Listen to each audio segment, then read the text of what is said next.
আসসালামু আলাইকুম।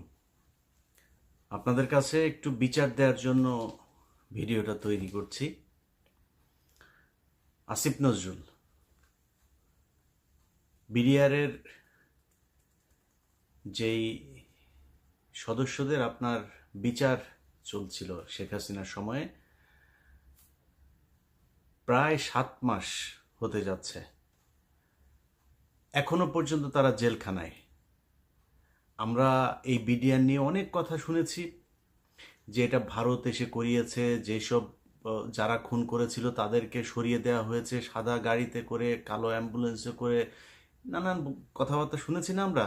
যদি সেটা সত্যি হয়, তাহলে যারা খুন করেছে, আসলে যারা খুনের সাথে, সেই তোরাবালি, তারপরে লেদার লিটন, এদের তো সব ছেড়ে দেওয়া হয়েছে। নানক নাই, আজম নাই, সেলিম নাই, তাপস নাই, কেউ নাই। তো তাদের সব ছেড়ে দেওয়া হয়েছে। রেজানুর আছে, সে কোথায় এখন, কি পলাতক না দেশ থেকে চলে গিয়েছে আমরা জানি না। ওই সময়ে এই যে মইনুল হাসান ইসলাম, মেজর জেনারেল, সে পালায় যাচ্ছিল। তো এরকম কারা কারা আছে এগুলো আমরা সব আগে থেকেই শুনেছি। এবং যেই সৈনিকরা আসল সাক্ষী দিতে চেয়েছে তাদেরকে মেরে ফেলা হয়েছে, গুম করা হয়েছে, তাদেরকেই এই জেলখানায় নিয়ে বন্দি করা হয়েছে।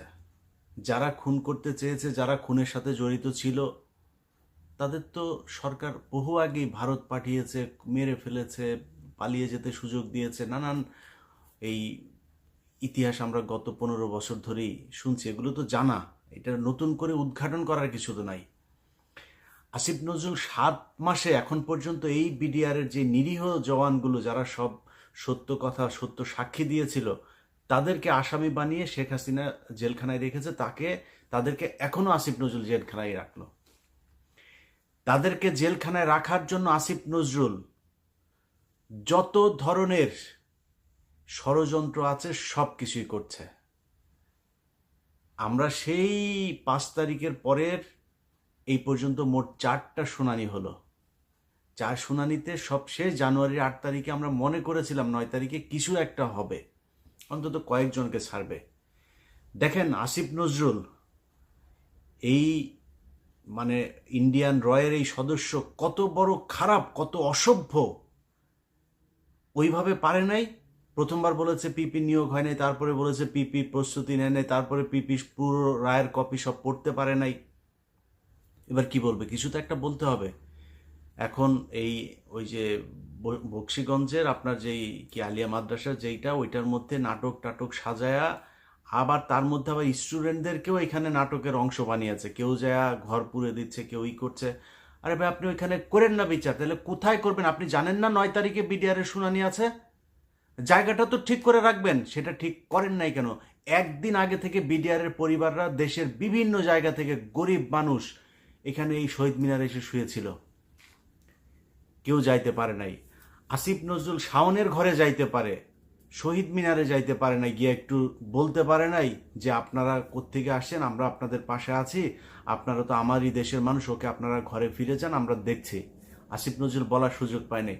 কুকুরের ছানারা সিনেমা দেখতে যাইতে পারে, এইখানে আসার একজন উপদেষ্টার সময় পায় নাই। এখন হাঙ্গামা যদি লাগাই দেই, এদের তো কষ্ট আছে, তাই না? এদের পরিবারের লোকজন, কেউ মারা গিয়েছে, পঙ্গু হয়ে, বিডিআরের লোকজনের বর্ণনা শুনি, পা নাড়াতে পারে না, পঙ্গু হয়ে গিয়েছে, হাঁটতে পারে না।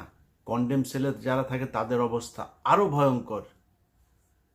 তাইলে এখনো কারারক্ষী জেলখানার ভেতরে, এখনো পর্যন্ত আপনার এই আওয়ামী লীগের, ছাত্রলীগের এই নেত্রী টেত্রী, তারা এখন পর্যন্ত বিভিন্ন গুরুত্বপূর্ণ দায়িত্বে আছে। তারা হাসপাতালে, এই কারাগারের ভেতরে নানান ধরনের এই দিয়ে আপনার কি বলে, আওয়ামী লীগের লোকজনকে সুবিধা দিয়ে, যারা শেখ হাসিনার সময় জেলখানায় গিয়েছে, এই কি বলে আইসিটি অ্যাক্টে যারা মামলাতে গিয়েছে, তাদের উপরে নির্যাতন চলছে, তাদেরকে নানান সুযোগ সুবিধা দেওয়া হচ্ছে না।